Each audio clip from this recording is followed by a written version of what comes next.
My name is Natalie Morrison. I'm 29 years old, and for the past 11 years, I've lived with a label I never asked for, a reputation I didn't earn, a story told about me at family gatherings, whispered through phone calls, and typed into group chats I was removed from years ago. Toxic, jealous, narcissistic, manipulative. These words became my identity in a family where I'd once been the responsible one, the dependable daughter, the sister everyone could count on, the person who wrote this version of me, who painted me as a villain so convincingly that even distant relatives believed it. My younger sister, Vanessa Morrison. And she did it so carefully, so strategically, with such deliberate precision, that by the time I understood what was happening, everyone had already made up their minds about who I was. For 11 years, I was the problem no one wanted to solve, the daughter who needed space, the sister who was too much to deal with, the family member everyone agreed was better off at a distance. Last month, everything I thought was permanently broken finally shattered in a different direction, not because I fought for vindication, not because I demanded to be heard, but because lies, no matter how carefully maintained, eventually collapse under their own weight. What happened when that collapse began is the reason I'm telling this story now. But before I walk you through how the truth finally surfaced, tell me something. What time is it where you are right now? Are you watching this early in the morning with coffee in hand, during a break at work, or maybe late at night when you can't sleep? I'm curious how far this story will travel. How many people will see pieces of their own lives reflected in what I'm about to share? Growing up as the older sister meant responsibilities appeared before I was old enough to question them. I learned early that keeping peace was my job, that stability in our house depended on me noticing problems before they escalated, solving them before they required parental intervention. My mom worked 2 jobs after the divorce, one as a receptionist at a dental office during the day, and another doing bookkeeping for small businesses in the evenings. She was always exhausted, moving through our small apartment with the kind of weariness that made you want to make things easier for her, not harder. My dad had moved to Arizona after the divorce, sent child support irregularly, called on birthdays and Christmas if he remembered, existed more as an idea than an actual presence in our daily lives. Vanessa was 5 years younger than me, which meant that by the time she started elementary school, I was already functioning as a secondary parent in ways that felt completely natural. I helped her get ready for school on mornings when Mom had to leave early. I made sure she did her homework while reheating whatever dinner Mom had left for us. I walked her to friends' houses, picked her up from birthday parties, answered questions about everything from long division to why kids at school were mean sometimes. None of this felt like a sacrifice initially. It felt like love expressed through showing up, through being reliable, through making sure she had what she needed even when resources were tight and time was limited. What I didn't recognize during those early years, what took me far too long to understand, was how differently Vanessa and I learned to navigate the same environment. Where I learned responsibility through necessity, she learned manipulation through observation. Where I developed reliability, she developed an instinct for reading emotional temperatures and adjusting her behavior to generate desired responses. By the time Vanessa was 9 years old, she'd mastered the art of getting what she needed through carefully calibrated vulnerability. With our mom, she was the sweet, slightly fragile baby who needed extra protection. With her friends, she was confident and fun, the girl everyone wanted at their sleepovers. With me, she alternated between genuine affection and subtle dismissal, seeking help when convenient, and making me feel overbearing when it wasn't. The first time I noticed something off in how Vanessa operated, she was 12 and I was 17, navigating my senior year of high school while working part-time at a local grocery store. I'd saved money for months to buy myself a decent laptop for college, something that could handle the coursework I'd be starting in the fall. The laptop arrived, and I was so excited, finally having something that was mine, earned through my own effort. I kept it on my desk in the bedroom Vanessa and I shared, treating it carefully, protective of this thing I'd worked so hard to afford. One afternoon, I came home from my shift to find Vanessa sitting at my desk, using my laptop. Not unusual in itself. I'd let her use it before for school projects when she asked. But this time, she hadn't asked. And when I walked in, she quickly closed whatever she'd been looking at, her body language defensive in a way that immediately set off alarms. I asked what she was doing, keeping my tone casual because I didn't want to jump to conclusions. She said she needed it for homework, that hers was broken, that she didn't think I'd mind since I wasn't home. Something about her explanation felt rehearsed, too smooth, but I let it go. I reminded her gently that she should ask before using my things, that I didn't mind helping, but I needed to know. She nodded, apologized sweetly, and the moment passed. 2 days later, I discovered she'd been going through my personal files. Not just browsing, but reading my journal entries, looking at photos, accessing documents that were clearly private. I only found out because I noticed files were open that I hadn't touched recently. When I confronted her, she didn't deny it immediately. Instead, she cried.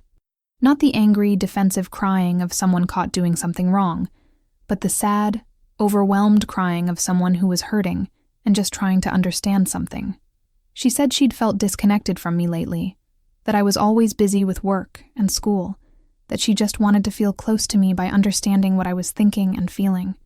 The manipulation was so skillful I almost missed it. She'd turned her violation of my privacy into a story about her emotional needs, made me feel guilty for being upset about something she presented as coming from a place of love and loneliness. I found myself apologizing to her, promising to make more time for sister bonding, feeling like I'd somehow failed her by not recognizing how much she needed connection. It was only later, weeks later, that I realized how effectively she'd redirected the conversation, how she'd avoided any actual accountability while making me feel responsible for the situation that led to her bad behavior. That pattern, that particular flavor of interaction, would repeat itself many times over the following years, though I didn't recognize it as a pattern immediately. Each incident was small enough to dismiss on its own, but collectively, they formed something more concerning, a consistent approach where Vanessa positioned herself as the victim of circumstances or emotions while avoiding responsibility for her choices. If she borrowed my clothes without asking and returned them damaged, it became about her feeling insecure about her own wardrobe and needing to feel pretty. If she used money I'd left in our room for her own purposes, it became about her being stressed about not having enough and not wanting to burden me with asking. If she told our mom twisted versions of conversations we'd had, it became about her feeling misunderstood and needing someone to validate her feelings. I graduated high school and started community college, still living at home to save money, still working to help with bills and my own expenses. Vanessa was 13, navigating middle school with the kind of social drama that seemed to follow her everywhere. She was always in conflict with someone, always explaining how she'd been betrayed or misunderstood, always needing support to deal with the latest friendship crisis. Our mom, exhausted from work and barely keeping up with bills, didn't have the energy to look closely at the patterns. She took Vanessa's explanations at face value, offered comfort, and encouraged me to be understanding of how hard middle school social dynamics could be. What I noticed, but didn't say, was how often Vanessa's friendships followed the same trajectory. Intense closeness, where the friend was amazing and perfect, and Vanessa's favorite person. Then gradual complaints, small criticisms, stories about how the friend had changed or wasn't being as good a friend anymore. Then a dramatic falling out, where Vanessa was devastated and hurt, shocked that someone she'd trusted could treat her so badly. Then a period of Vanessa positioning herself as the victim, gathering sympathy and support, before finding a new intense friendship and starting the cycle again. The summer before I transferred to a 4-year university was when things began shifting in ways I couldn't ignore. I'd been accepted to a school in Portland, Oregon, about 2 hours away from our small town outside Eugene where we lived. The acceptance felt like validation of all the hard work I'd put in, balancing classes and work and family responsibilities while maintaining good grades. I was excited, but also anxious about leaving, worried about our mom managing everything alone, concerned about Vanessa navigating high school without me around to help buffer some of the chaos. Vanessa seemed supportive at first, congratulating me, asking questions about my new school, helping me shop for dorm supplies. But as move-in day approached, her mood shifted. She became sullen, withdrawn, making comments about how I was abandoning the family, how I clearly cared more about my own life than about her and Mom. When I tried to reassure her, explaining that I'd be back for holidays and weekends when possible, she'd turn away, refuse to engage. Our mom noticed but attributed it to Vanessa being sad about me leaving, encouraged me not to take it personally, said she'd come around once she adjusted to the change. The week before I left, Vanessa and I had our first major fight. Real fighting. Not just tension or cold shoulders, but actual yelling. It started over something small. I can't even remember what exactly. Maybe she wanted to borrow something for school and I said no because I was packing. Maybe I asked her to help with some chore and she refused. Whatever triggered it, the fight escalated quickly, years of small tensions suddenly pouring out. She accused me of thinking I was better than everyone, of only helping her so I could feel superior, of treating her like a child instead of respecting her as her own person. Her words were cutting, specific, designed to hit exactly where I was most vulnerable. I defended myself, pointed out all the ways I'd been there for her, reminded her of countless times I'd sacrificed my own plans or needs to make sure she had what she wanted. My defense only seemed to fuel her anger more. She screamed that I was proving her point, that I was keeping score, that real sisters didn't help, and then throw it back in your face later. Our mom came home in the middle of this fight, walked into a scene of both of us crying and yelling, looked completely overwhelmed. She told us both to calm down, to go to separate rooms, that we'd talk about this later when everyone was less emotional. But we didn't talk about it later. I left for Portland 3 days after that fight, the tension still thick between Vanessa and me. We hugged goodbye because our mom was watching, but it was stiff, perfunctory, nothing like the warm goodbye I'd imagined. I drove away from our apartment feeling unsettled, like something had fractured between us that I didn't know how to repair. I told myself it would smooth over with time. That distance would make both of us appreciate each other more, that this was just the difficulty of transition. Those first months in Portland were exactly what I needed. College was challenging in the best possible ways, pushing me intellectually, introducing me to ideas and people that expanded my understanding of everything. I made friends in my dorm, other students who were also figuring out who they were outside their families of origin.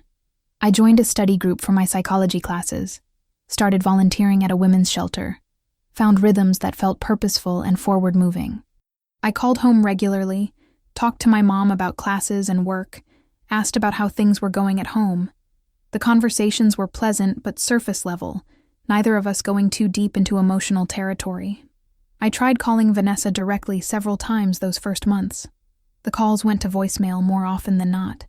When she did answer, conversations were brief, her responses short, energy clearly communicating she didn't want to talk. I sent texts checking in, asking about school, trying to maintain connection. Responses were sporadic, sometimes just emojis, sometimes nothing at all. I told myself she was busy, that teenagers were notoriously bad at keeping in touch, that she'd warm up eventually. What I didn't know, what I wouldn't discover until much later, was that Vanessa had started telling stories about me the week I left for Portland. Not dramatic accusations initially, just carefully placed comments to our mom, to relatives, to neighbors who asked how she was handling me being gone. She'd sigh and say it was hard, that she missed how things used to be before I'd become so focused on my own life. She'd mention casually that I'd changed, become more distant and critical, that she felt like she couldn't do anything right in my eyes anymore. She'd tear up talking about our fight before I left, framing it as me attacking her for being upset about my departure, making it seem like I'd been cruel and dismissive of her feelings. Each story was a small stone placed carefully, building a foundation for a larger narrative that would take shape over the following years. Our mom, hearing these things, started seeing my actions through the filter Vanessa was creating. When I couldn't make it home for a weekend because of schoolwork, it became evidence that I was pulling away from family. When I called and mentioned being stressed about finals, it became me always making everything about myself instead of asking how they were doing. When I forgot to call on a specific day, it became me not caring enough to stay connected. The first real sign something was wrong came at Christmas that first year. I came home for winter break, excited to be back, looking forward to spending time with my mom and Vanessa, catching up properly after months of phone and text communication. The atmosphere in the apartment felt off from the moment I arrived. Not hostile exactly, but cool, distant. My mom hugged me, asked about my drive, helped me bring my bags in, but something in her energy was different.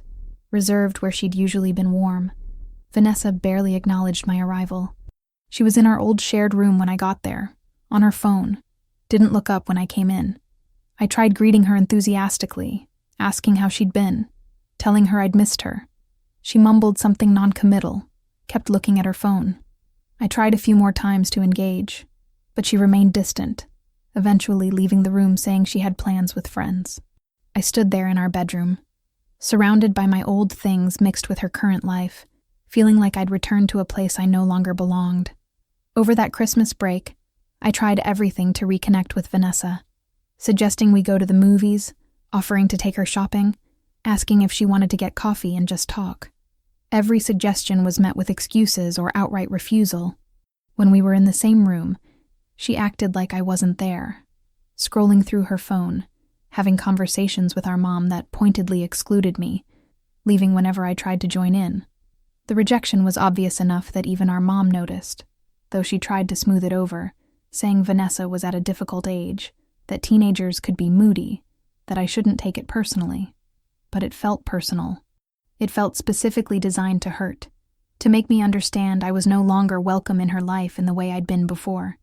On Christmas Day itself, during dinner with extended family, I watched Vanessa work the room. She was charming with our aunts and uncles, sweet with our younger cousins, helpful and engaged with our mom. Only with me was she cold and dismissive. And when relatives asked how she was doing, how it was adjusting to me being away at college, she'd get this sad look and say it was different, that she was learning to be more independent since some people had their own lives now. The implication was clear even if she never said my name directly. I flew back to Portland after that Christmas break, feeling more confused and hurt than when I'd left. I tried talking to my mom about what had happened, about Vanessa's behavior, but she seemed reluctant to engage. She said Vanessa was probably still processing me leaving, that I should give her time, that forcing connection would only push her further away. The advice seemed reasonable, so I followed it. I backed off, stopped trying so hard, gave Vanessa the space everyone suggested she needed. What I didn't understand was that space wasn't what she actually wanted. What she wanted was evidence that I didn't care, proof she could point to when explaining why our relationship had deteriorated.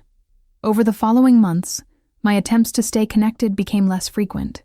If Vanessa wasn't going to respond to texts, why keep sending them? If she didn't want to talk on the phone, why keep calling just to leave voicemails? I focused on my life in Portland, on school and work, and the relationships that were actually reciprocal. I told myself I was respecting her boundaries, giving her the autonomy she seemed to want. What I was actually doing was playing directly into the narrative she was constructing, providing evidence that I'd pulled away, that I'd chosen my new life over my family, that I was exactly the self-centered person she was telling everyone I'd become. The breaking point, the moment when the slow-building tension exploded into something irreparable, came during the summer after my sophomore year of college. I'd come home for a few weeks, needed to work and save money, thought maybe spending more time at home would help repair whatever had broken between Vanessa and me. She was 15 then, halfway through high school, involved in drama club and student government, surrounded by friends who seemed to rotate in and out of favor with concerning frequency. About a week into my visit home, Vanessa asked if she could borrow my car to go to a friend's house. I'd bought a used car with savings from work, nothing fancy but reliable, something I needed for getting to classes and my job. I said yes, told her to be careful, asked what time she'd be back. She said she'd be home by dinner, gave me that sweet smile she used when she wanted something, told me I was the best sister. I felt good about saying yes, like maybe this was a step toward reconnecting, a sign that things could still be okay between us. Dinner time came and went, with no sign of Vanessa. I texted asking where she was. No response. Called her phone, got voicemail. By 8 o'clock I was worried. By 9, I was calling her friends' parents, trying to figure out where she'd gone. By 10, I was calling hospitals, terrified something terrible had happened. Our mom came home from work at 10:30 to find me panicked, explaining that Vanessa had my car and had been unreachable for hours. Just as we were about to call the police, Vanessa walked through the door, alone, no car, looking completely unconcerned. I asked where she was, where my car was, why she hadn't answered her phone. She said calmly that she'd decided to stay longer at her friend's house, that her phone had died, that she'd gotten a ride home from someone's older brother, and my car. Oh, she'd let a friend borrow it. A friend who'd just gotten his license, who wanted to practice driving, who she'd thought would be responsible enough. She'd told him to bring it back tomorrow. She said all of this like it was completely reasonable, like loaning out my car to someone I didn't know without asking me was a perfectly acceptable decision. I was furious, more angry than I'd ever been with her. I told her how worried I'd been, how irresponsible her decision was, how she'd completely violated my trust. My volume increased as fear transformed into anger, all the stress and panic of the past hours pouring out. Our mom tried to calm me down, said we could discuss this rationally without yelling, but I couldn't stop. I was so angry, so hurt, so done with Vanessa's complete disregard for anyone's feelings or property except her own. I said things I regret, called her selfish and thoughtless, told her I was tired of making excuses for her behavior, that she needed to grow up and start considering how her actions affected other people. Vanessa's response was not what I expected. She didn't yell back. She didn't defend herself. Instead, she started crying. These quiet, heartbreaking sobs that immediately made me look like a monster for having yelled at her. She said between tears that she was sorry, that she'd made a mistake, that she didn't understand why I was being so mean about it. She turned to our mom and asked why I hated her so much, why I always assumed the worst about her, why I couldn't just accept her apology instead of attacking her character. Our mom, seeing Vanessa crying and me still visibly angry, stepped between us. She told me to go cool off, that we'd sort out the car situation in the morning, that yelling at Vanessa wasn't helping anyone. I went to my room feeling like I'd been the one who'd done something wrong. The anger was still there, but mixed with guilt now, confusion about how the situation had flipped so quickly. I'd been the one whose property was disrespected, whose trust was violated, who'd spent hours worried sick. But somehow I'd become the bad guy, the sister who was too harsh, too angry, too unwilling to forgive a simple mistake. I lay in bed that night replaying the confrontation, trying to understand how Vanessa had managed to become the victim in a situation where she was clearly at fault. My car was returned the next day, fortunately undamaged. But something else was damaged, something more important. The way my mom looked at me had changed. There was a wariness there now, a caution, like she was worried I might explode again. Over the remaining weeks of summer, I noticed her being extra gentle with Vanessa, extra protective, like she needed to shield her from my potential harshness. Conversations between my mom and me became more strained. When I tried to discuss Vanessa's behavior, my mom would say I needed to be more patient, more understanding, that Vanessa was still young and learning. What I didn't know, what I wouldn't find out until years later, was that Vanessa had been crying to our mom regularly after that incident, saying she was scared of me now, that she didn't feel safe when I was around, that my anger that night had traumatized her. She'd taken a legitimate situation where I'd been justifiably upset and transformed it into evidence that I was verbally abusive, unstable, someone who couldn't control my emotions. And our mom, seeing her younger daughter so distressed, believed her. Of course she believed her. Why wouldn't she? I went back to Portland at the end of that summer with relief, eager to be away from the tension that had filled every moment at home. I threw myself into my junior year, taking extra classes, working more hours, volunteering extensively. I was building a resume, planning for graduate school, focused on creating a future that was entirely mine. Contact with home became increasingly sparse. I'd call my mom every few weeks, conversations that were polite but distant. I stopped trying to reach Vanessa at all. The rejection was too painful, the effort too unrewarded.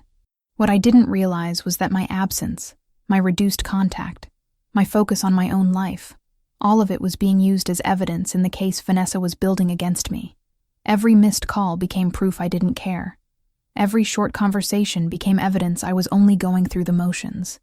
Every time I prioritized school or work over visiting home became another example of my selfishness, my toxic focus on myself at the expense of family. The narrative was solidifying, spreading through family networks, becoming the accepted truth about who I was and what had happened between Vanessa and me. My junior year of college, I met someone. Daniel was in my psychology program, shared my passion for working with trauma survivors, made me laugh in ways I hadn't in months. We started dating, and for the first time in a long time, I felt genuinely happy, hopeful about the future, excited about possibilities, lighter than I'd felt carrying the weight of family dysfunction. I mentioned Daniel to my mom during one of our calls, said I was seeing someone, that it was getting serious. She sounded pleased, but distracted, asked a few polite questions, but didn't engage deeply. I didn't tell Vanessa directly about Daniel. We weren't talking, so why would I? But somehow she found out, probably through my mom, and apparently it became another piece of evidence against me. I heard later from a cousin that Vanessa had posted something on social media about how some people get so wrapped up in new relationships that they forget about the family who was always there for them. The post didn't name me, but everyone who saw it knew who she meant. The comments were full of support for Vanessa, people saying they understood, that they'd experienced similar abandonment, that she deserved better. By my senior year of college, the estrangement was complete. I went home for Christmas but stayed only 2 days, the tension too thick to endure longer. Vanessa barely spoke to me. My mom was polite, but clearly uncomfortable, trying to keep peace without addressing the obvious problems. I spent most of that visit working on final projects, using school as an excuse to avoid the painful reality that I was no longer truly welcome in the home I'd grown up in. I left feeling relieved to escape, sad that home had become a place I wanted to escape from. Graduation came in the spring. I invited my mom and Vanessa, sent them information about the ceremony, hoped they'd come celebrate this milestone with me. My mom said she'd try to make it, but work might be difficult to get time off from. Vanessa didn't respond at all. When graduation day arrived, I scanned the audience hoping to see them, but they weren't there. My mom called later that day to apologize, said something had come up with Vanessa, that they couldn't make it, that she was proud of me anyway. I said I understood, hung up, and cried in my dorm room while my friends celebrated with their families. That moment, standing alone after graduation while everyone around me was surrounded by proud parents and excited relatives, was when I finally accepted the truth I'd been avoiding. My family, or at least the family I'd grown up in, was no longer mine in any meaningful way. Vanessa had successfully positioned me as the problem, and my mom had accepted that positioning without ever really questioning it.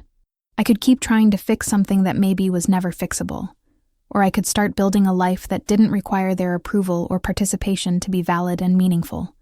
I chose the latter. After graduation, I took a job at a nonprofit in Seattle, working with domestic violence survivors. The work was hard but fulfilling, using my psychology degree in ways that felt purposeful. I moved across the country, found an apartment in a neighborhood full of coffee shops and bookstores, started building a life that was entirely separate from the family that had rejected me. Daniel and I had broken up before graduation, amicably, both of us heading in different directions. But I made new friends in Seattle, colleagues who became close confidants, neighbors who included me in their lives, a community of chosen family that taught me what healthy relationships could look like. Those early years in Seattle were transformative.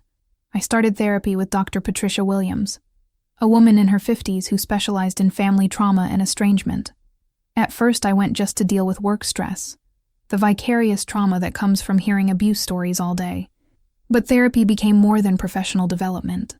It became the place where I finally started processing what had happened with Vanessa, with my mom, with the family I'd lost without fully understanding how or why. Dr. Williams didn't immediately validate my version of events, which I appreciated even when it was uncomfortable. She asked hard questions. Had I been critical of Vanessa when we were younger, even with good intentions? Had my helping sometimes crossed into controlling? Had I acknowledged Vanessa's feelings about me leaving? Or had I dismissed them as unjustified? The questions forced me to examine my own behavior with honesty, to see places where I'd made mistakes, even if those mistakes didn't justify the extreme response I'd received. But Dr. Williams also helped me see patterns I'd missed. She explained concepts like scapegoating, where one family member becomes the repository for all dysfunction, allowing others to avoid examining their own issues. She talked about manipulation tactics, how some people instinctively understand how to control narratives through selective information and emotional performance. She helped me recognize that even if I'd been an imperfect sister, imperfection didn't equal toxicity, and being cast as toxic by someone who benefited from that casting didn't make it true. One session particularly stands out. We were about a year into therapy, discussing why I still felt such intense guilt about the estrangement despite intellectually understanding I'd been unfairly blamed. Dr. Williams asked me to imagine a friend describing a situation identical to mine, where they'd been cut off by family based on a younger sibling's accusations without ever getting a chance to address specific concerns. Would I think my friend was toxic? Or would I think they'd been treated unjustly? The question shifted something in me. I would never think a friend was toxic based on such one-sided information. I'd be outraged on their behalf, protective of them, insistent they deserved better. Why couldn't I extend that same compassion to myself? That session began a slow process of releasing the guilt I'd carried, the belief that if my family had rejected me, I must somehow deserve rejection. It was hard work, undoing years of internalizing Vanessa's narrative. But gradually, through therapy and time and the evidence of healthy relationships I was building in Seattle, I started believing in my own worth again. By my 3rd year in Seattle, I'd essentially stopped trying to maintain connection with my mom and Vanessa.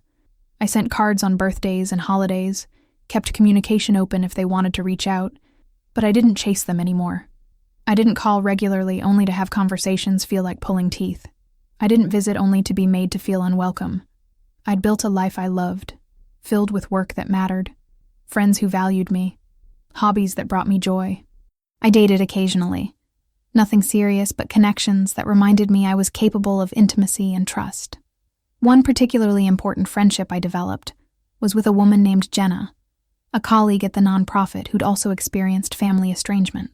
We bonded over shared understanding of what it felt like to be misunderstood by the people who were supposed to know you best.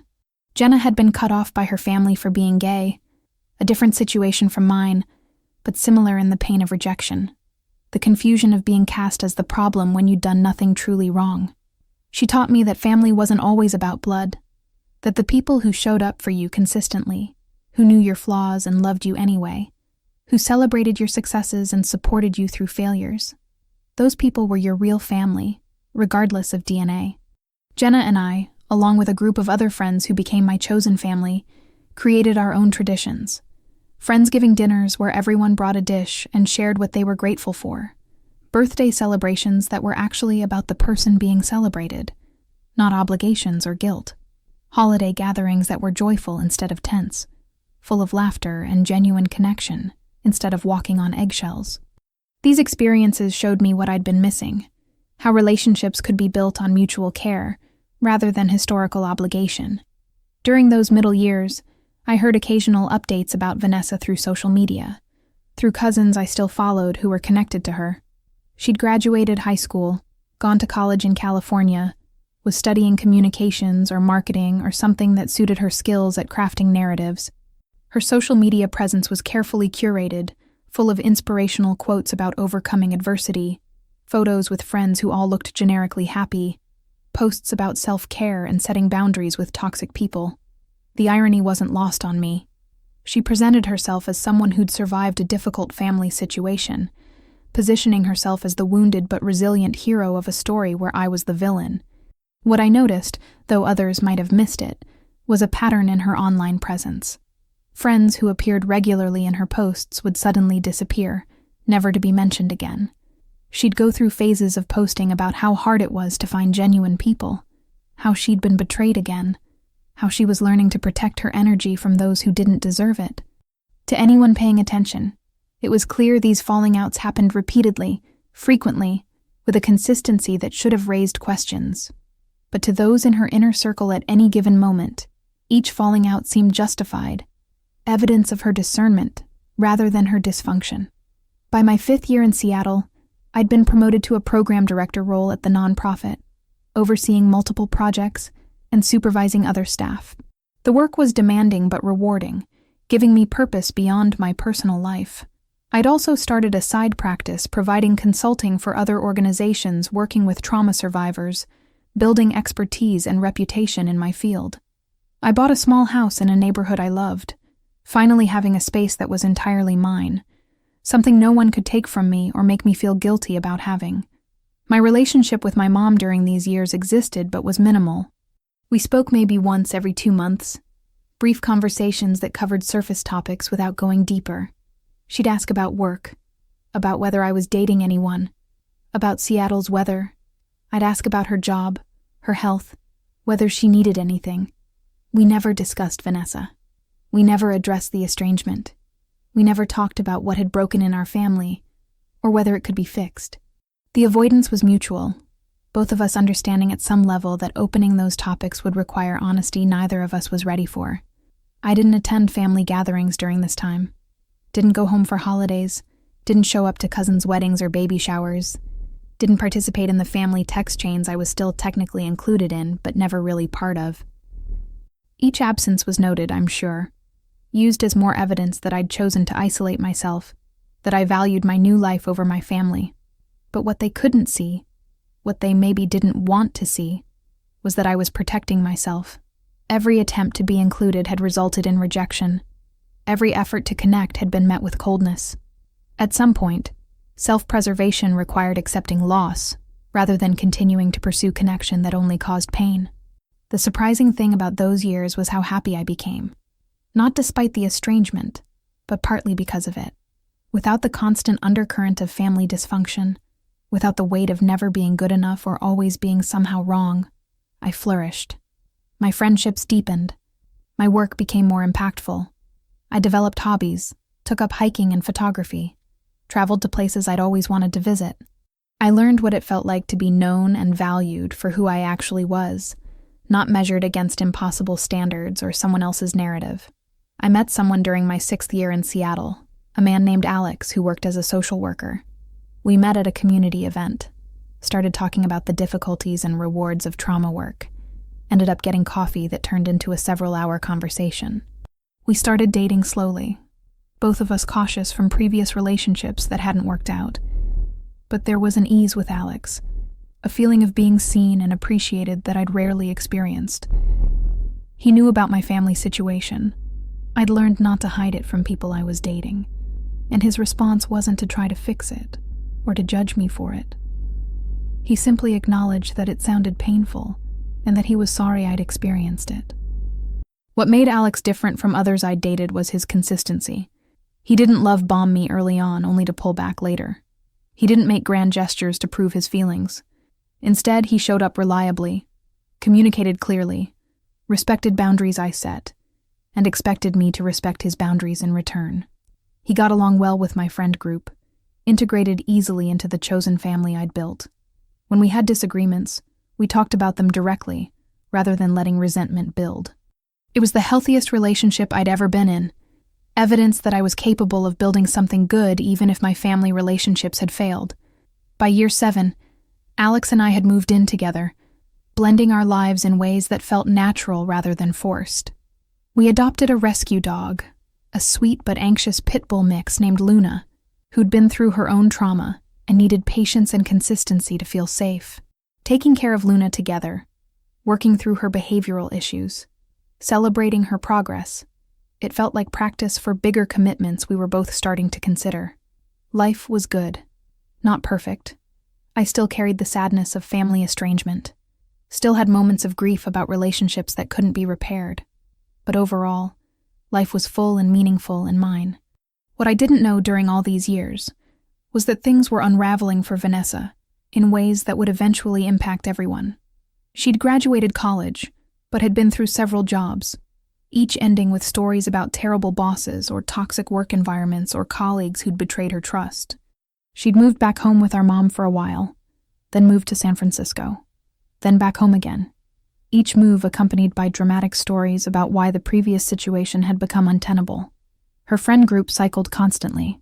People brought close quickly, and then cast aside with equal speed when they inevitably disappointed her in ways they often didn't understand. She'd been in and out of romantic relationships, each one starting with intense passion and ending with dramatic accusations. I heard bits of this through the family grapevine, through cousins who still maintained contact with me occasionally, updating me on family news whether I asked for it or not. According to these reports, Vanessa was struggling, though she presented herself on social media as thriving. The disconnect between her carefully crafted online persona and the reality of her life was apparently becoming more obvious to people who knew her in person. The first crack in the narrative Vanessa had built about me came from an unexpected source. My cousin Ashley, someone I'd been close to before the estrangement but hadn't spoken to in years, reached out through Facebook Messenger 8 years after I'd left for Seattle. Her message was tentative, apologizing for not having been in touch, asking if we could talk sometime. I was skeptical, assuming this was another family member reaching out to tell me I should make amends with Vanessa or try harder with our mom. But something about Ashley's message felt different, more uncertain than accusatory. We scheduled a video call for a Sunday afternoon. Ashley appeared on screen looking uncomfortable, clearly unsure how to start the conversation. After some awkward small talk, she explained why she'd reached out. She and Vanessa had been very close for several years, regularly getting together, talking multiple times a week, sharing the kinds of things you only share with people you deeply trust. But several months earlier, they'd had a falling out. Ashley was vague about the specifics, saying it involved a misunderstanding about plans that Vanessa had interpreted as betrayal, a response Ashley felt was disproportionate to what had actually happened. After their friendship ended, Ashley said she'd started questioning some things Vanessa had told her over the years, including stories about me. Vanessa had described me as controlling and jealous when we were younger, claimed I'd undermined her friendships because I couldn't stand her being close to anyone else, said I'd made her feel worthless and small at every opportunity. She'd told Ashley specific stories, incidents where I'd apparently said cruel things or done manipulative things, details that had seemed convincing when Ashley first heard them. But after experiencing Vanessa's pattern firsthand, watching how a small disagreement had been blown up into a dramatic friendship-ending betrayal, Ashley had started wondering whether the stories about me were accurate. She'd begun remembering things from before the estrangement, family gatherings where I'd seemed normal and kind, not the monster Vanessa had described. She'd realized she'd never actually heard my side of what happened, that she'd accepted Vanessa's narrative without question, because Vanessa told stories with such convincing emotion. Ashley said she wasn't sure what the truth was, but she felt she owed me the chance to share my perspective. So I told her. Not everything. The conversation wasn't long enough for the full story, but the broad strokes. How I'd tried to be a good sister, how Vanessa had grown cold after I left for college, how the estrangement had happened without me ever understanding what I'd supposedly done wrong, how I'd been blamed for being controlling when I'd only tried to help, for being selfish when I'd done nothing but sacrifice. I didn't bash Vanessa. I'd learned in therapy not to try to compete with her narratives. I just shared my experience honestly, my confusion and pain and eventual acceptance. Ashley listened without interrupting, her expression shifting as I talked. When I finished, she was quiet for a moment before saying she believed me. Not just believed that I was telling my truth, but believed that my truth was more accurate than Vanessa's version. She said watching Vanessa operate, seeing how she twisted situations to position herself as perpetual victim, had opened her eyes to patterns she'd previously missed. She apologized for not having questioned the narrative sooner, for having been part of my isolation by accepting Vanessa's stories without investigation.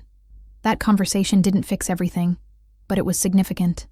For the first time in 8 years, someone from my family had listened to me, really listened, without assuming I must be the problem. Someone had questioned Vanessa's narrative and found it lacking. Someone had chosen to reach out, rather than maintaining the comfortable distance I'd been relegated to. It planted a seed, a small hope that maybe the truth could eventually emerge despite how deeply buried it had been. Over the following months, Ashley and I reconnected properly. We started talking regularly, catching up on years of missed experiences, rebuilding the friendship we'd had before the estrangement. She shared what was happening in the family, updates I hadn't been privy to for years, and what she described was concerning. Vanessa was apparently spiraling, having difficulty maintaining any stable relationships, going through jobs quickly, showing up at family gatherings, and creating drama that left everyone exhausted. Our mom was stressed, caught between wanting to support Vanessa and being overwhelmed by the constant crisis. According to Ashley, other family members were starting to notice patterns too.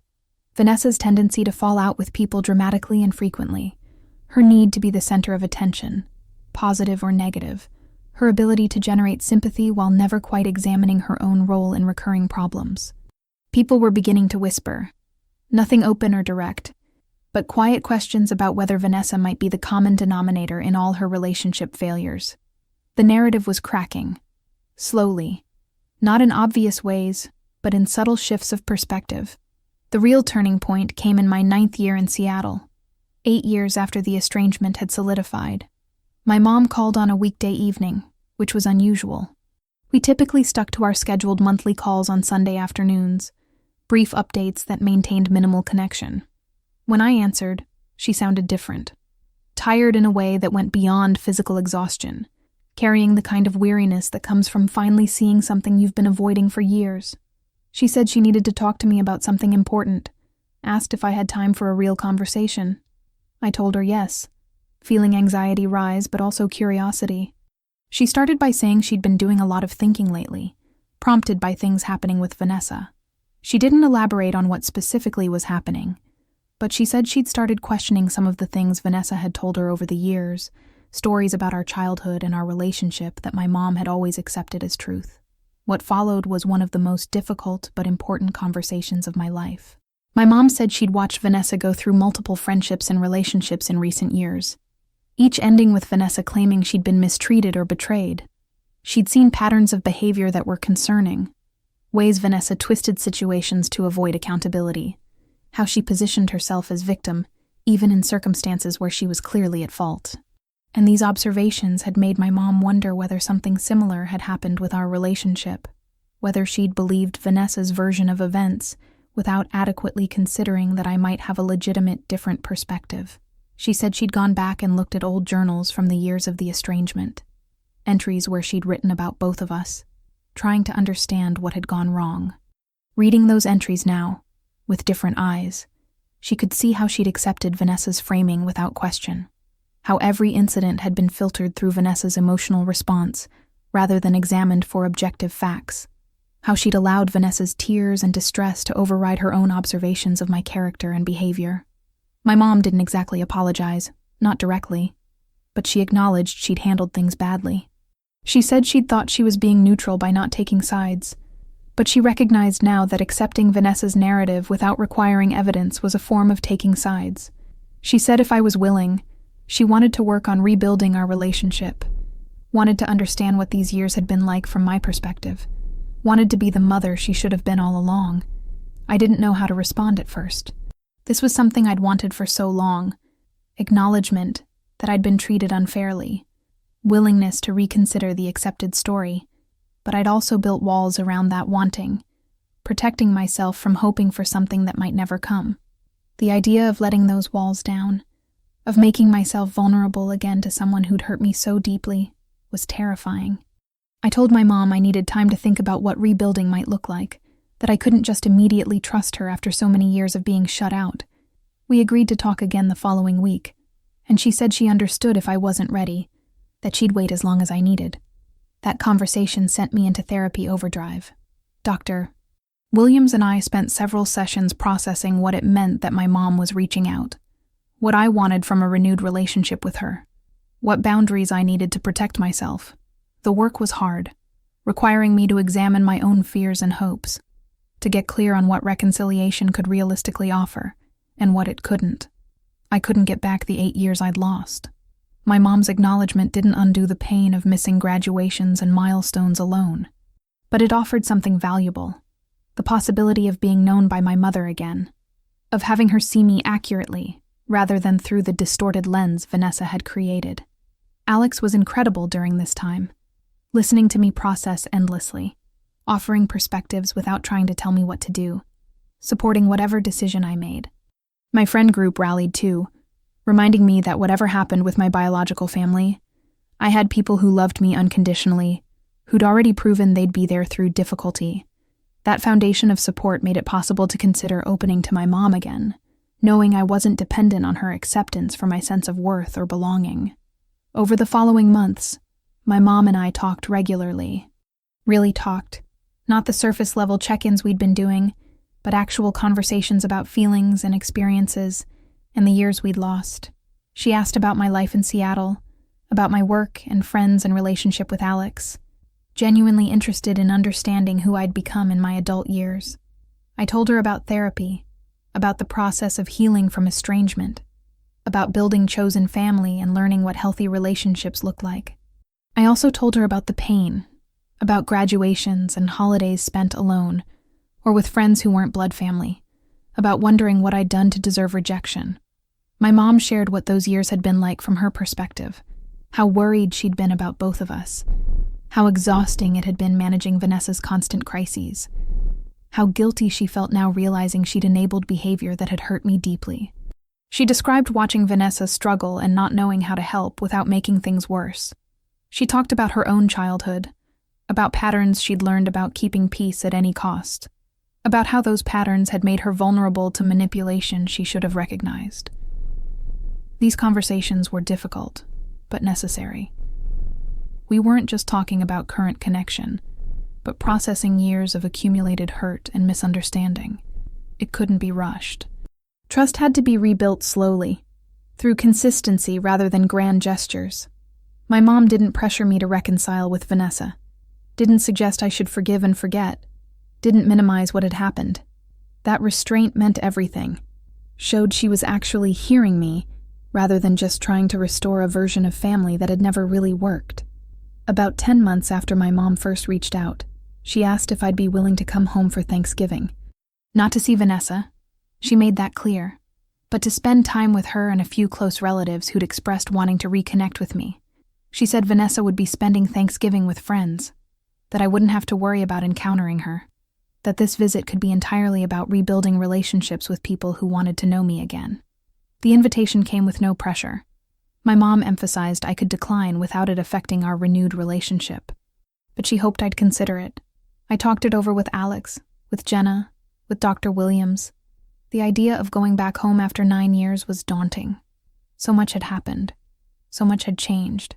The girl who'd left for college full of hope and naive trust was gone, replaced by someone harder, more guarded, but also stronger and clearer about her worth. Going back meant confronting memories, places filled with ghosts of relationships that had died. But it also represented something important, the chance to reclaim space I'd been pushed out of, to exist in my hometown and family as my full self, rather than the villain of someone else's story. After careful consideration, I decided to go. Not because I'd forgiven everything, or because the estrangement no longer hurt, but because I'd done enough work on myself to know I could handle whatever happened. If it went badly, if old patterns emerged, if I felt unwelcome or judged, I could leave. I had a life to return to, people who loved me, a home that was mine. But if it went well, if the possibility of renewed family relationships was real, that was worth exploring too. The flight home felt surreal. Every mile closer brought more anxiety, but also a strange sense of full circle completion. I'd left as someone running toward a future, desperate to escape a family situation I couldn't fix. I was returning as someone who'd built that future, who no longer needed their approval but was willing to offer connection on terms that protected my well-being. The shift in power dynamics was subtle but significant. I wasn't going as a supplicant hoping to be welcome back. I was going as an equal, someone with value and dignity, offering the gift of my presence to people who'd finally recognized they'd been wrong to reject me. My mom picked me up from the airport, pulled me into a hug that lasted longer than any we'd shared in years. She looked older, more tired, but there was something lighter in her expression too. Relief maybe, or hope, or just the peace that comes from finally addressing something you've been avoiding. The drive to her house, still the same small apartment I'd grown up in, was filled with easy conversation. She told me about changes in the neighborhood, people I'd known who'd moved or died or gotten married. I told her about Seattle, about Alex and Luna and my work. The conversation flowed naturally, no awkward silences or topics we had to carefully avoid. The apartment looked mostly the same, smaller than I remembered, but familiar in ways that brought back a flood of memories. My mom had kept my old room basically unchanged, something that touched me more than I expected. She'd clearly made an effort to make me feel welcome, preparing foods she remembered I liked, setting out fresh towels, creating space for me to just exist without demands or expectations. That first evening was quiet, just the two of us, talking and catching up properly. She asked about my relationship with Alex, whether we were thinking about marriage. I told her we'd discussed it but weren't rushing, that we were building something solid rather than just following a timeline. She said that sounded healthy, that she was glad I'd found someone who treated me well. Thanksgiving Day itself brought a small group of relatives. Ashley was there, as were a few aunts and uncles who'd apparently been questioning Vanessa's narrative for a while. The gathering was nothing like the large, chaotic family Thanksgivings of my childhood, but it was warm and genuine. People hugged me, told me they'd missed me, asked about my life with real interest. There were some awkward moments, topics that skirted too close to the estrangement years, uncertain glances when someone mentioned Vanessa accidentally, but overall, it felt like being welcomed back, like reclaiming space I'd been unfairly pushed out of. One particularly significant moment came when my uncle, my mom's brother who I'd always been close to, pulled me aside after dinner. He said he wanted to apologize for not having reached out during the years I'd been gone, for having accepted Vanessa's version of events, without talking to me directly. He said he'd believed what he'd been told because it came from family, because Vanessa had seemed so hurt, because he'd thought staying out of it was the right thing to do. But he realized now that neutrality had been a form of taking sides, that he'd failed me by not questioning whether there might be more to the story. His apology was simple, but meant everything. It acknowledged that I'd been wronged, that I hadn't deserved the years of isolation, that the people who'd rejected me bore responsibility for having done so without proper investigation. I told him I appreciated his words, that I understood how convincing Vanessa could be, that I was just glad he was willing to reconsider now. We didn't dwell on it, didn't spend hours processing every detail of what had happened. We just acknowledged the truth, then moved forward to building something better. That Thanksgiving visit lasted 5 days. Each day, I felt a little more relaxed, a little more convinced that maybe this reconnection was real and sustainable. I met Alex's parents over video call, my mom insisting she wanted to meet the man I was planning a life with. I showed her photos of our house, of Luna, of my friends in Seattle. She listened with genuine interest, asking questions that showed she was paying attention, that she cared about the details of my daily life. When I left to fly back to Seattle, the goodbye felt different from that last goodbye 9 years earlier. This one held promise instead of pain, connection instead of rupture. The real earthquake came about 6 weeks after that Thanksgiving visit. My mom called sounding distressed, said she'd found something and needed to talk to me about it. She'd been helping Vanessa move from one apartment to another. Vanessa was apparently going through another life transition, and while packing, she'd found an old journal from Vanessa's teenage years. My mom said she hadn't been snooping, that it had literally fallen open while she was packing a box, landing on a page that caught her attention because it mentioned my name. What she'd read had shaken her completely. Pages of Vanessa's own handwriting, detailed plans for driving a wedge between me and the family, strategies for making me seem controlling and selfish, notes about which relatives would be most susceptible to which narratives, calculations about timing, about when to cry for maximum impact, about how to position incidents to make me look bad. It was all there, written by Vanessa herself, proof that the estrangement hadn't been organic but orchestrated. My mom was devastated. She'd been manipulated by her own daughter, used as a weapon against me, convinced to reject me based on carefully crafted lies. She apologized profusely, said she didn't know how to make up for years she couldn't give back, for the pain she'd caused by believing Vanessa without question. I could hear her crying through the phone, the weight of this realization crushing whatever remaining justifications she'd been carrying. I asked her to send me photos of the journal pages. I needed to see it myself, needed the concrete proof that I hadn't been crazy all those years. The photos arrived within minutes.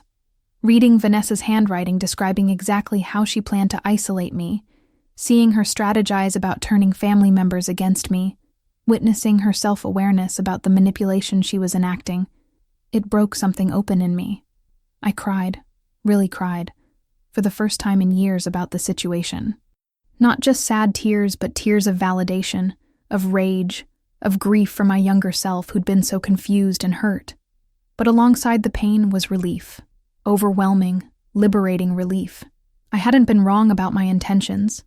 The confusion I'd felt hadn't been irrational. There really had been a massive gap between my reality and Vanessa's narrative, and now there was proof, undeniable evidence that she'd deliberately destroyed our relationship and my place in the family through calculated manipulation. I'd been vindicated in the most complete way possible, Vanessa's own words condemning her. I didn't confront Vanessa with the evidence. What would be the point? She'd never admitted fault before, and having proof wouldn't suddenly make her honest or accountable. Instead, I focused on what the discovery meant for my relationships with other family members. My mom shared the journal findings with close relatives, people who'd been part of my rejection. The response varied. Some were horrified, immediately reaching out to apologize. Others were defensive, uncomfortable with acknowledging they'd been wrong. A few seemed skeptical, suggesting the journal entries were being misinterpreted or that Vanessa must have had valid reasons for her feelings even if her methods were questionable. Ashley was one of the first to call after hearing about the journal. She said she'd known something was seriously wrong with Vanessa's narrative, but seeing actual evidence was different from suspecting manipulation. She told me she'd been talking to other cousins, that several of them were reconsidering their relationships with Vanessa, now that the truth was emerging. Some were angry at having been used, at having participated in my isolation based on lies. Others were more concerned about Vanessa's mental health, wondering what would drive someone to such elaborate manipulation. The most unexpected outreach came from Vanessa's former best friend, a woman named Michelle, who'd been extremely close to Vanessa during the peak years of the estrangement. Michelle sent a long email explaining that she and Vanessa had had a major falling out about a year earlier, following a pattern similar to what had happened with me. Vanessa had accused Michelle of betrayal over something minor, had launched a campaign to turn their mutual friends against her, had positioned herself as the wronged party despite Michelle's attempts to address the issue directly. Michelle said that after their friendship ended, she'd been confused and hurt, trying to understand what she'd done wrong, but when she heard about the journal through the family grapevine, everything clicked.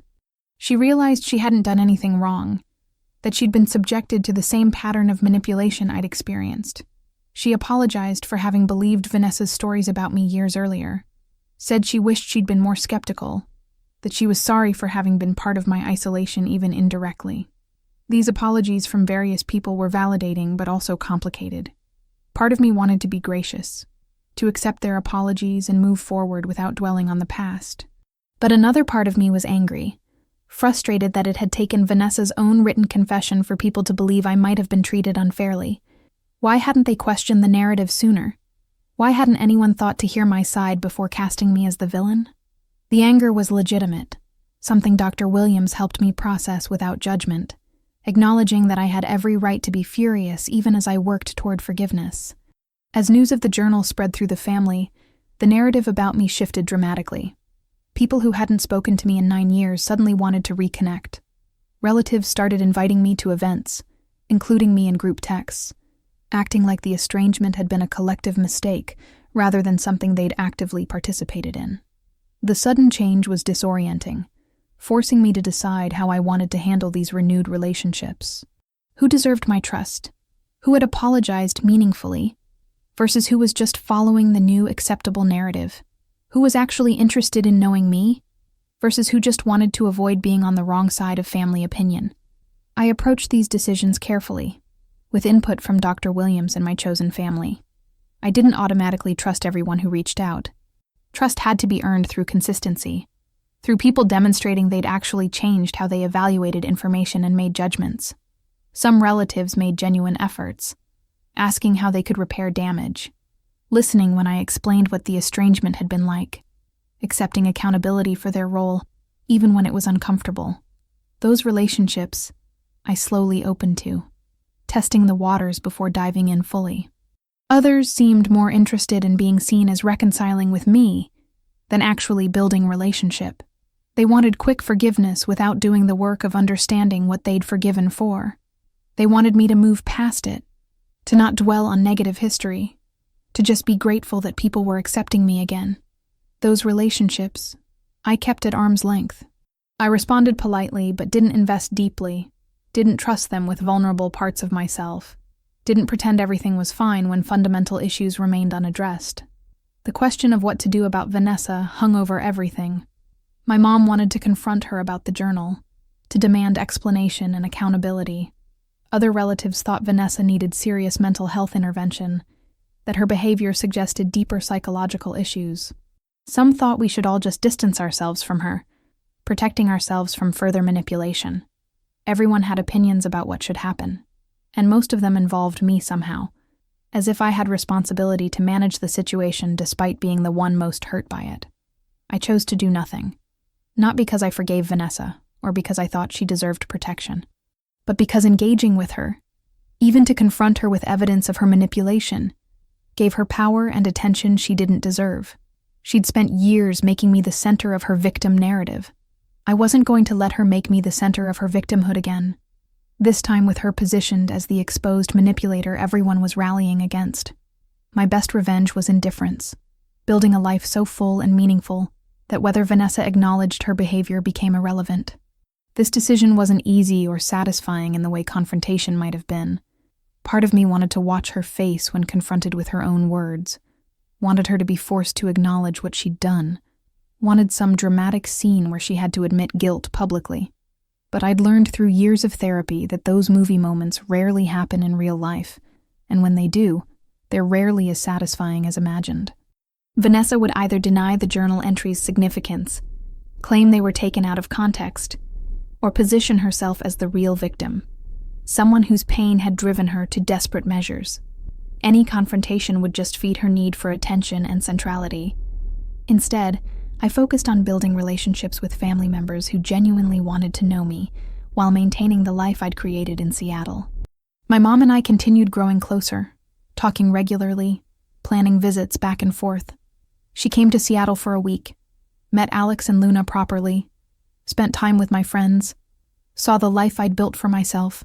She was impressed and proud, told me she could see how healthy and happy I was, how different from the stressed and hurt person I'd been during the estrangement years. Some cousins became real friends, people I talked to not out of obligation but genuine connection. Ashley and I were particularly close, bonding over our shared experience of having been manipulated by Vanessa, supporting each other as we navigated rebuilding family relationships while maintaining appropriate boundaries. We even visited each other, Ashley coming to Seattle one spring, and me visiting her in Denver during summer. The friendship felt earned rather than assumed, built on who we were as adults, rather than just shared childhood history. About 11 months after the journal was discovered, my mom told me Vanessa had moved again, this time to Texas.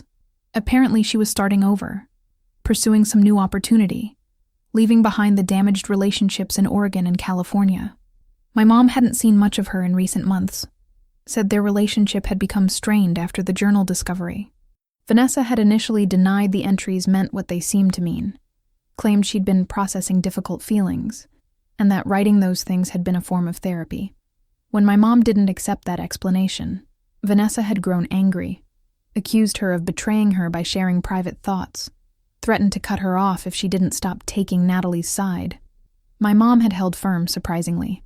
She'd told Vanessa that she loved her, but couldn't pretend the journal wasn't concerning, that she needed Vanessa to take accountability for years of manipulation and damage. Vanessa's response had been to distance herself, to position my mom's request for accountability as yet another example of people being against her, of everyone choosing me over her. The dynamic was predictable. Vanessa once again positioning herself as victim when asked to examine her own behavior. But this time, my mom wasn't accepting that narrative. She was maintaining boundaries, refusing to enable further manipulation, willing to accept distance rather than participating in dysfunction. This development was bittersweet for my mom. She grieved the relationship with Vanessa, worried about her youngest daughter starting over in yet another city, concerned about whether Vanessa would ever address her own issues.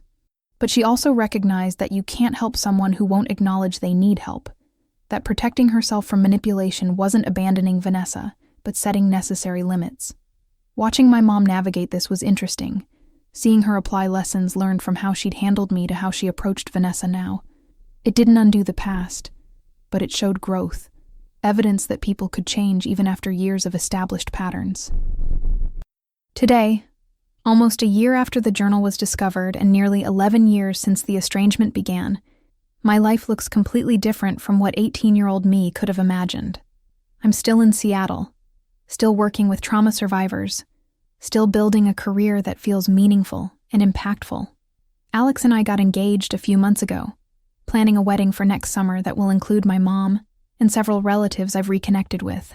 My chosen family, the friends who stood by me through the hardest years, will be there too, honored in the ceremony for the role they've played in my survival and healing. My relationship with my mom continues developing in ways that feel healthier than before the estrangement. We talk weekly, visit regularly, share parts of our lives that feel real rather than performed.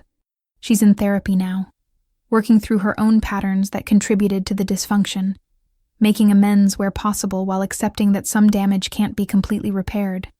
Our relationship will never be what it might have been if the estrangement hadn't happened. Those lost years created gaps that can't be fully filled.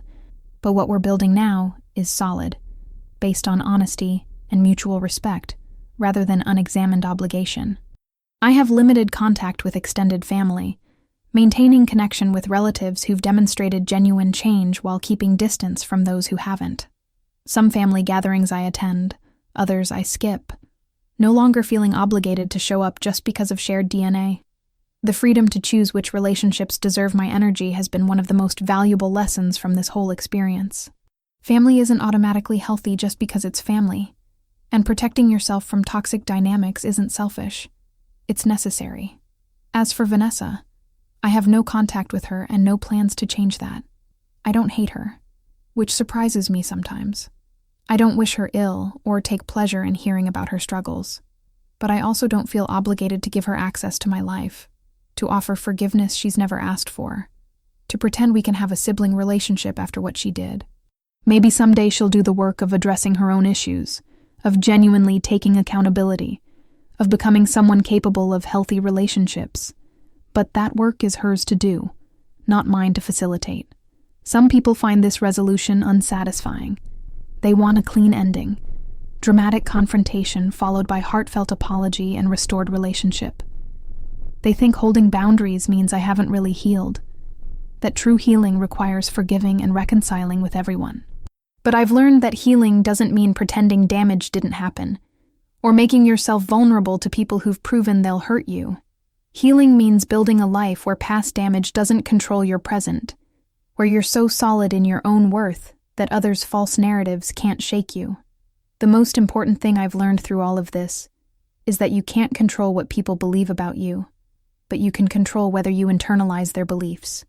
Vanessa convinced my family I was toxic, and for 11 years, that belief shaped how they treated me. I could have let it shape how I saw myself, could have accepted the label, could have become the bitter, defensive person they accused me of being. Instead, I built a life that proved their narrative wrong, at least to me. Their eventual acknowledgement that I'd been mistreated was validating, but I didn't need it to know my own truth. If you're watching this and seeing your own experience reflected, if you've been labeled toxic by someone who's actually the manipulator, if you've been rejected by family who believed lies without hearing your side, I want you to know something crucial. The truth matters, even when it seems like no one believes you. Your knowledge of your own heart, your own intentions, your own actions, that knowledge is more important than anyone else's fiction about you. You cannot control what others believe, but you can refuse to let their beliefs define you. Protecting that core understanding might require distance from people you love. It might mean accepting that some relationships can't be saved, not because you're unwilling to work on them, but because the other person is invested in a narrative that requires you to be the villain. It might mean building family from friends, finding belonging outside traditional structures, getting comfortable with being misunderstood by people you once desperately wanted to understand you.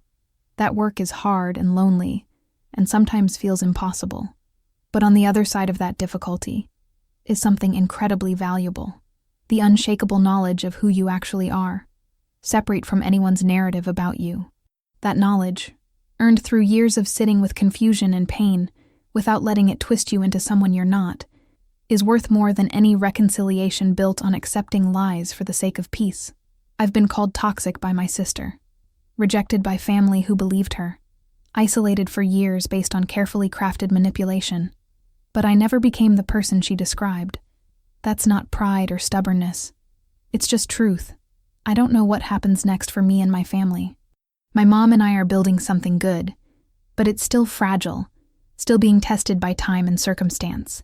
Some relatives have genuinely changed how they relate to me. Others are just following new social expectations. Vanessa is somewhere in Texas, presumably still following the patterns that have shaped her adult life, possibly hurting new people who don't yet know to be wary. All of that is out of my control. What I can control is how I move forward. I'm choosing relationships based on mutual respect rather than obligation. I'm protecting the peace I've built rather than sacrificing it for the appearance of family unity. I'm trusting people who've earned trust while maintaining appropriate distance from those who haven't. I'm refusing to let guilt or social pressure convince me to accept treatment that damages my well-being. These choices make some people uncomfortable. They call me unforgiving, say I'm holding grudges, suggest I should be the bigger person and let the past go. But being the bigger person doesn't mean accepting mistreatment for the comfort of people who weren't there when you were hurting. It doesn't mean pretending everything is fine when fundamental issues remain unaddressed. It doesn't mean giving people unlimited chances to hurt you just because they share your DNA. Being the bigger person sometimes means walking away from toxicity, even when that toxicity comes wrapped in family obligation.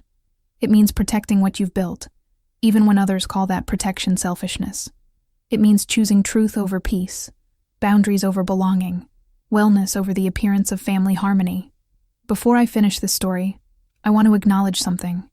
There are people watching who might be like Vanessa, who've manipulated family narratives, positioned siblings or parents as toxic to avoid examining their own behavior. If that's you, I hope you'll consider what you're doing, not just to the people you're isolating, but to yourself. Living inside lies requires constant maintenance, constant vigilance to keep stories straight, constant fear that truth might surface. That's exhausting. It's also lonely in ways you might not admit, because genuine connection requires honesty you're not offering. You could choose differently. You could acknowledge harm you've caused without your whole identity collapsing. You could apologize for specific actions and start rebuilding on foundation of truth rather than fiction. It would be difficult, probably the hardest work you'd ever do. But it would be real, and real is the only thing that sustains long-term. The alternative is what Vanessa has, a series of burned relationships, constant starting over, never quite understanding why patterns keep repeating, always believing the problem is everyone else rather than looking inward. To everyone else still watching, thank you for staying with this long story. It's detailed and messy and longer than I initially intended, but these details matter. They represent 11 years of my life defined by confusion and rejection, years I'm reclaiming by telling the truth completely and honestly. If this story stirred something in you about your own boundaries, your own family dynamics, your own experiences of being misunderstood or misrepresented, I hope you'll sit with that. Share it with someone you trust if that feels right. Or keep it private. Let it work on you in ways only you need to know about. However you respond, remember this. Your boundaries are valid. Your reality is real, regardless of who refuses to acknowledge it. Your worth isn't determined by whether family members recognize it. Protecting the life you've built isn't selfishness. It's survival. You're allowed to close doors, set limits, choose peace, and build a life that makes sense to you even when it disappoints people who thought they owned pieces of you they never actually had. Whatever time it is where you are, whether you're watching this during coffee, on lunch break, or in the quiet hours when everyone else is asleep, I hope you're safe. I hope you're building something real. I hope you're learning, like I had to, that sometimes the family that sees you clearly matters more than the family you were born into. Take care of yourselves. Protect what matters. Trust what you know to be true. And remember that being called toxic by someone who benefits from your absence says infinitely more about them than it ever will about you.